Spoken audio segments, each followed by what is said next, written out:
Well, hello everybody. Welcome back to our study through James. We are up to James chapter 1, verses 9 down through 11. Let me read it for us as we begin. Let the lowly brother boast in his exaltation, and the rich in his humiliation, because like a flower of the grass he will pass away.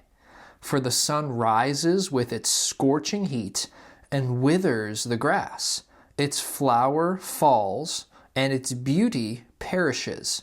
So also will the rich man fade away in the midst of his pursuits.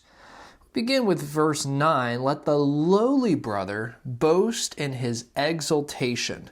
We want to draw our attention specifically, first of all, to the idea of lowly contrasted with the idea of exaltation. Now, lowly here, this is a Christian who is relatively poor. Okay, certainly not well connected and not wealthy. Think your average church member who works hard, but if you were going to give in to your selfish pride and were looking for someone to network with in a church setting, you're not going to look at this person, right? They have really nothing to offer if you were going to lean into selfishness, right? Well, James here, though, he kind of gives this reversal. He says, let the lowly brother boast in his exaltation. And boast here is something that we would not really expect to find, but we need to understand what he means by it. This boasting is not arrogant pride, okay? This is not a prideful thing, but this is a joyful celebration, okay? Celebration. This lowly brother, is celebrating that he is being exalted. Well, this exaltation includes, his salvation. And that is something to truly celebrate. If God has saved you, has made you to be a co-heir with Jesus Christ. This lowly brother, though he doesn't have much as far as earthly possessions, he celebrates, he boasts in his current salvation. But also, when we think about what our salvation offers, he also boasts in his future glorification. His future glorification, that being his eternal state with God.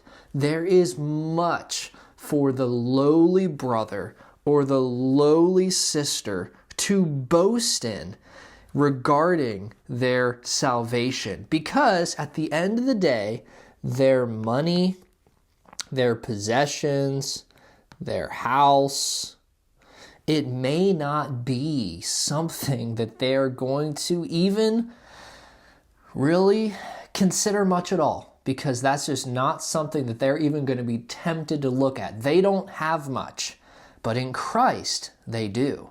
However, here, James does not make money the focal point. No, he recognizes that in the Christian life, God will call certain people to wealth, certain people to privilege or to prestige. And so he also addresses the rich in his congregation, in the dispersion here who are receiving his letter.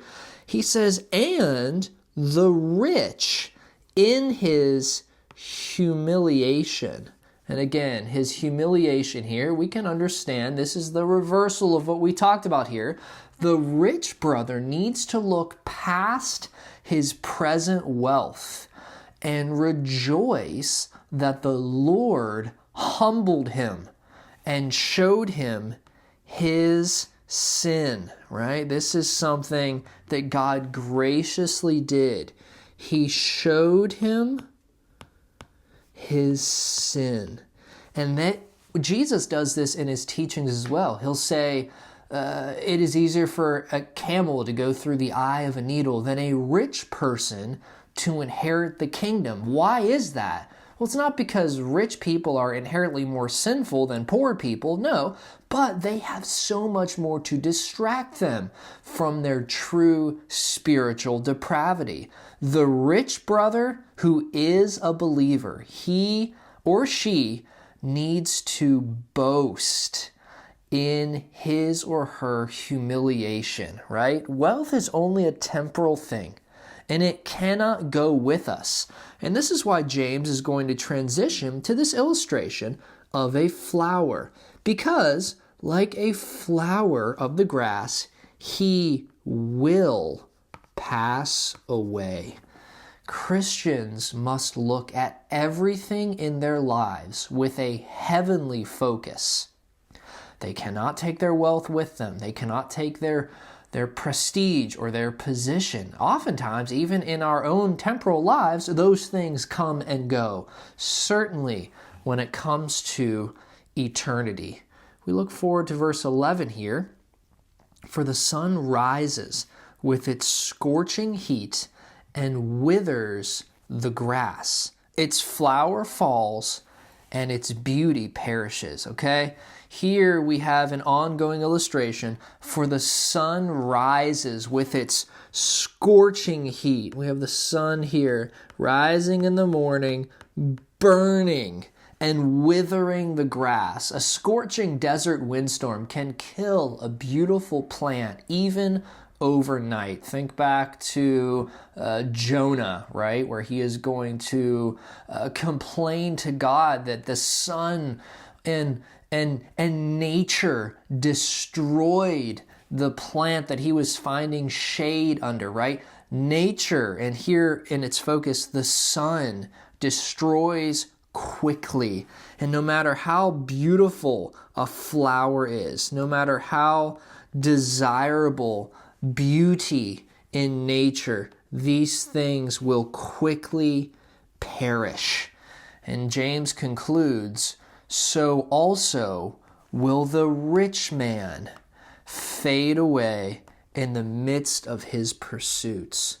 The rich man, the one who is pursuing money, the one whose life is completely dedicated to gaining wealth. James uses an interesting wording here with this idea of fading away in the midst of one's pursuits. In the midst of his pursuits, this is the idea of a rich man who is pursuing money and yet is literally as if he were on a business trip and he dies.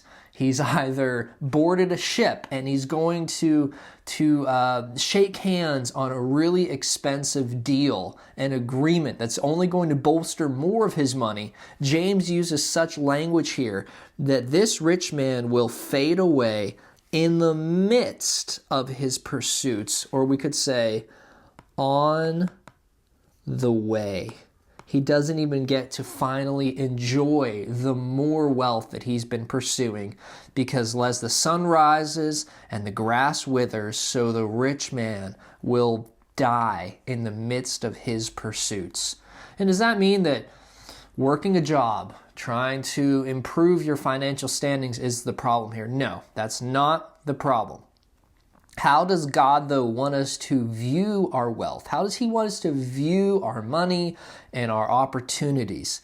He wants us to not get distracted by the pursuit of these things. He wants us to recognize that regardless of if you are lowly or if you are rich, you, if God has saved you, has given you an inheritance that is unimaginable, and it is eternal. We will live with Him forever. So what do we do with our wealth? Well, for the lowly brother, he boasts in his exaltation. God has saved him. But God has also saved this rich person So he also, or she also boasts, and that God has showed him or her their sin, their lowliness. We try to look at our lives through heaven's perspectives, and we never get past that.